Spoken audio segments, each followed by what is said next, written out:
नमस्कार। मैं हिम्मत सेठ। आज फिर कुछ बात करेंगे आपसे। साथियों, आज खबर झारखंड से है और विनेश फोगट के पेरिस से उदयपुर पहुंचने दिल्ली पहुंचने की है। उदयपुर की खबर भी है। तो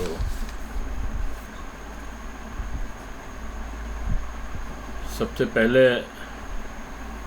तो मैं आपसे अपील करना चाहता हूं कि अगर आपने हमारे इस चैनल को सब्सक्राइब न किया हो तो सब्सक्राइब कर दें और बेल आइकन दबाना न भूलें।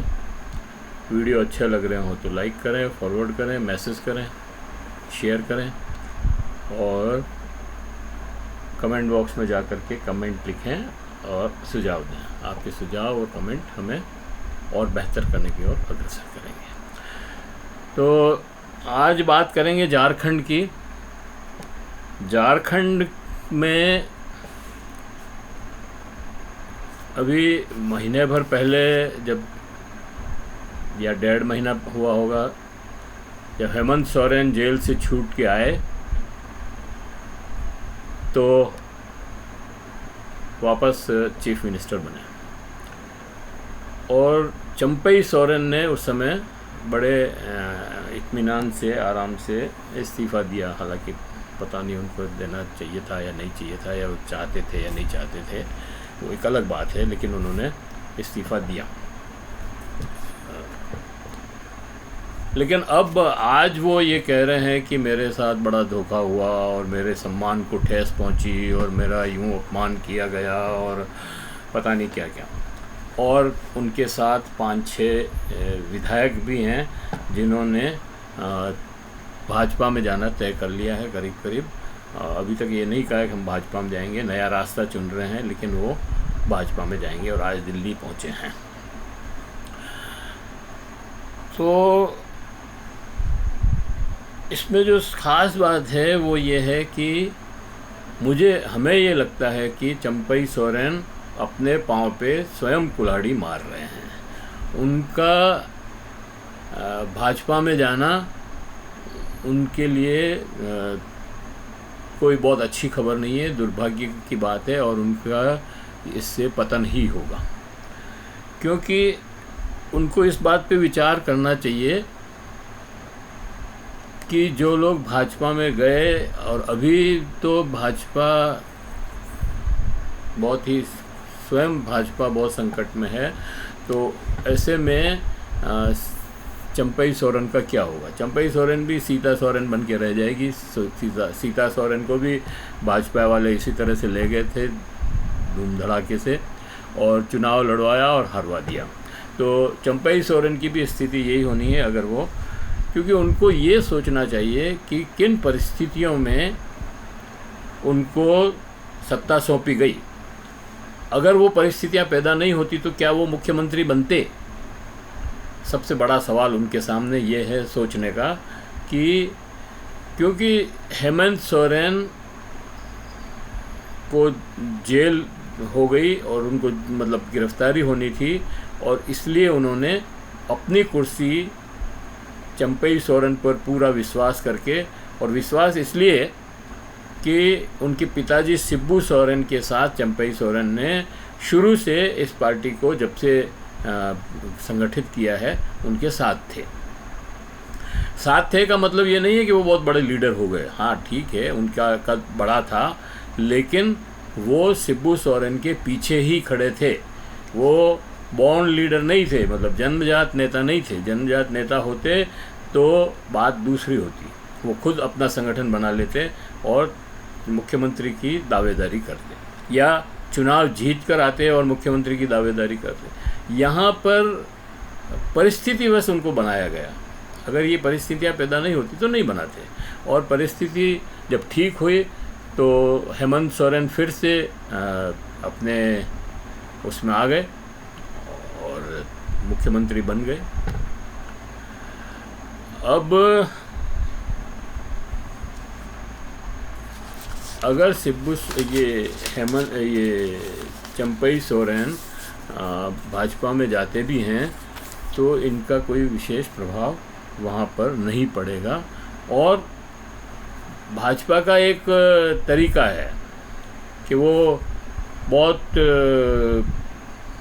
सब्ज-बाग दिखा करके तो अपनी पार्टी में लेती है, लेकिन जब वो पूरे नहीं होते तो उनको छोड़ देती है, उसको बिल्कुल नकार देती है, कहीं पे भी उसका फिर नाम निशान ही ख़त्म हो जाता है। तो ये चंपई सोरेन अपनी राजनीतिक पारी समाप्त कर देंगे अगर वो जनता पार्टी भाजपा में चले जाते हैं।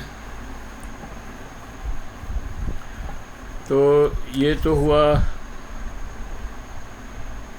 अभी 6 विधायक भी कहते हैं इनके साथ हैं, दिल्ली आए हैं, और क्या ये सरकार को गिरा देंगे। ये भी खबरें हैं कि भाई हेमंत सोरेन की सरकार खतरे में है, आ गई है और वो गिर सकती है, लेकिन हमें नहीं लगता कि वो सरकार गिरेगी। हेमंत सोरेन बहुत मंजे हुए नेता हैं और अपने इंडिया गठबंधन के साथ मजबूती से खड़े हैं और उनको इंडिया गठबंधन का पूरा समर्थन है। इसलिए वो ये जो हलचल मची है थोड़ी बहुत, ये सिर्फ चाय की प्याली में तूफान जैसा ही होकर के रह जाएगा। अब कल ओलंपिक पहलवान विनेश फोगट जो है पेरिस से अपना वो लड़ाई जो भी अदालत में थी या उन सबको लड़ा करके कल इंडिया में आई। और इंडिया में भारत में आते ही जब वो दिल्ली के एरोड्रम पे उतरी और वहाँ से बाहर निकली, तब उसका बहुत ही अभूतपूर्व स्वागत हुआ। मतलब इतना बढ़िया स्वागत हुआ कि अगर वो गोल्ड मेडल जीत के आती, वो ही नहीं कोई भी गोल्ड मेडल जीत के आता, तब भी इतना बढ़िया स्वागत नहीं होता जितना बढ़िया स्वागत विनेश फोगाट का कल पेरिस से आने पर हुआ। और उसके साथ ही साक्षी मलिक और बजरंग पुनिया उससे मिले, गले मिले और उसको जो है सभी तरह से उसका स्वागत किया और सबसे अच्छी और तेजस्वी पहलवान घोषित किया उसको कि भाई न जीती, गोल्ड ना जीती तब भी जीती हुई है और कोई मेडल नहीं लाई, डिस्क्वालीफाई कर दिया 100 ग्राम वजन की वजह से, तब भी उसका कद जो है बहुत ऊंचा हो गया है। तो ये उसका था। और वो हरियाणा में भी उसका बहुत अभूतपूर्व स्वागत हुआ और इतना स्वागत हुआ उसका कि वो अपने गांव जो है रात को 2 बजे पहुंची। मतलब लोग उसको रोक रोक के जगह जगह उसका स्वागत कर रहे थे और भीड़ इतनी इकट्ठी हो गई थी कि काबू नहीं हो रही थी। और इस तरह से वो 2 बजे गांव में पहुंची। गांव वाले लोग भी उसका स्वागत करने के लिए आतुर थे, पलक पावड़े बिछाए हुए थे। रात को 2 बजे तक सब लोग जाग रहे थे वहाँ पर और उसका बहुत धूमधाम से स्वागत हुआ। उसने भी अपने उद्गार जो है गांव वालों के सामने व्यक्त किए और कहा कि मैं इस गांव की बेटी हूँ, इस गांव के लिए कुछ करना चाहती हूँ और मुझे इस गांव ने जो कुछ दिया है वो कहीं और जगह से नहीं मिल सकता था। इस तरह का मतलब एक माहौल बनाया कि, और उसने ये भी कहा कि अगर इस गांव की बेटियां और भी मेरे रिकॉर्ड तोड़ेगी आगे चल करके तो मुझे और प्रसन्नता होगी, तो और मैं उनको पूरी मदद करूंगी उसके लिए। तो ये एक उसने कृतज्ञ भाव दिखाया। लेकिन इसमें एक और बात शामिल है, वो ये है कि हरियाणा सरकार ने विनेश फोगट के स्वागत के लिए अपने किसी भी प्रतिनिधि को नहीं भेजा। न खेल मंत्री गए और न ओलंपिक खेलों के जो अध्यक्ष होते हैं संघ के, खेल संघों के जो अध्यक्ष वगैरह होते हैं, उनमें से भी कोई वहाँ नहीं पहुँचा उनका स्वागत करने के लिए। और न हरियाणा की बॉर्डर पे, जहाँ पे हरियाणा के अंदर घुसते हैं, वहाँ पे भी इसका जो स्वागत हुआ, वहाँ पे भी ये लोग कोई नहीं पहुँचा। और वो उससे ऐसा लगा कि भाई हरियाणा की भाजपा जो सरकार है, सैनी सरकार, वो ऐसा कोई काम नहीं करना चाहती है कि जिससे प्रधानमंत्री नरेंद्र मोदी नाराज़ हो जाएं। और ये तो आप जानते ही हैं सभी लोग कि विनेश फोगाट ने एक दिन में 3 कुश्तियां लड़ी और तीनों में विजयी हुई और उन पहलवानों को हराया जो अविजय थे, अभी तक कभी नहीं हारे। उस पहलवान को भी, जापान के उस पहलवान को भी इन्होंने हराया। तो तब भी नरेंद्र मोदी का एक्स हैंडल जो है चुप रहा, उसकी ज़बान नहीं खुली, उसने कोई बधाई नहीं दी, उसने कोई पोस्ट नहीं लिखी विनेश फोगाट के पक्ष में। तो इसलिए सब जानते थे कि भाई नरेंद्र मोदी अगर इतने नाराज़ हैं तो हम उनका कैसे स्वागत करें। तो सरकार ने जो है, हरियाणा सरकार ने भी अपने प्रतिनिधि नहीं भेजे। लेकिन इससे विनेश फोगाट का कुछ नहीं बिगड़ा। जो किरकिरी हुई वो प्रधानमंत्री जी की हुई, हरियाणा सरकार की हुई। और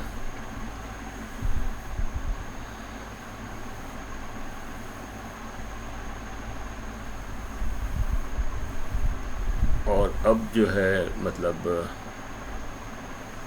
वो आ गई है, दिल्ली में भी स्वागत हुआ, हरियाणा में भी स्वागत हुआ। और एक चैलेंज जो है ख़ास तौर से ब्रजभूषण शरण के सामने एक चैलेंज खड़ा हो गया है कि वो मतलब विनेश फोगाट के सामने जो है बहुत ही बौना नज़र आ रहा है। चलो अब मैं उदयपुर की घटना के ऊपर बात करूँगा। उदयपुर में आप जानते ही हैं कि 2 छात्रों के बीच में जो झगड़ा हुआ 2-3 दिन 4 दिन से चल रहा था पिछले, और फिर अंतिम दिन जो है उसने एक बच्चे ने मतलब स्कूटी में चाकू लेकर आया और उसने चाकू से वार कर दिया। उससे जिसके चाकू लगा उसका काफ़ी खून बह गया और काफ़ी देर तक उसको अस्पताल नहीं पहुंचा सके। और फिर एक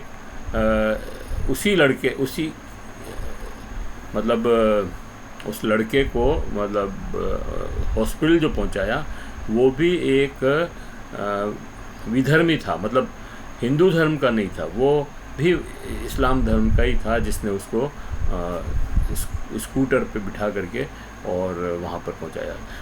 टीचर्स ने कोई जिम्मेदारी नहीं ली। टीचर्स को उसको एम्बुलेंस बुला के या कार में रख करके उसको ले जाना चाहिए था अस्पताल, वो नहीं किया उन्होंने। और लेकिन वो उस लड़के ने, जो छोटा ही लड़का था, नाबालिग लड़का ही होगा, ये सारे तीनों चारों नाबालिग लड़के थे, वो उसको अस्पताल ले गया और उसकी मरहम पट्टी करवाई। अभी जयपुर की डॉक्टर की टीमें भी आई है, कोटा की टीम भी आई है, स्पेशल डॉक्टर्स की टीम आई हैं और वो देख रहे हैं उसको, और स्थिति स्थिर बताई जाती है और आईसीयू में है, इसलिए लोग मिलने नहीं दे रहे हैं, सिर्फ परिवार के कुछ एक आध जने को ही मिलने दे रहे हैं, अदरवाइज़ वो उसकी तबीयत ठीक है। लेकिन उदयपुर में अफवाहों का बाज़ार गर्म है। लोग अफवाहें फैला रहे हैं कि वो तो कल ही मर गया था, उसकी तो लाश पड़ी है और उसको जो है सरकार उसको घोषणा डिक्लेयर नहीं कर रही है, डॉक्टर उसकी डेथ डिक्लेयर नहीं कर रही है और कह रहे हैं कि वो स्थिति कंट्रोल में आ जाए उसके बाद करेंगे। इधर ये भी कह रहे हैं कि कल राखी का त्यौहार है, इसलिए राखी के त्यौहार के बाद उसकी मृत्यु की घोषणा की जाएगी। लेकिन ये सब अफवाहें हैं। ये अच्छा है कि अभी इंटरनेट बंद है, तो ये अफवाहें उतनी तेज़ी से नहीं फैल रही है जितनी तेज़ी से इंटरनेट होने पर फैल सकती थी। तो लेकिन ये एक बहुत ही निंदनीय बात है कि इन परिस्थितियों में जब एक आदमी अपने जूझ रहा है अपने जीवन से, उसमें उसकी इस तरह की अफवाहें उड़ाई जाए और उसको जो है लोगों को मतलब भ्रमित किया जाए, ये बहुत ही अच्छी बात नहीं है।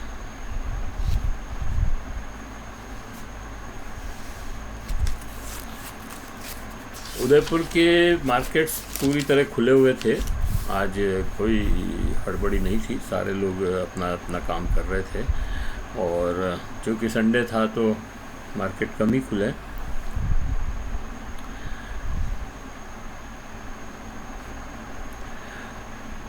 लेकिन अभी इसके ऊपर PUCL जो एक संस्था है, ऑल इंडिया की संस्था है, उसकी जो उदयपुर चैप्टर है, उसने भी बयान जारी करके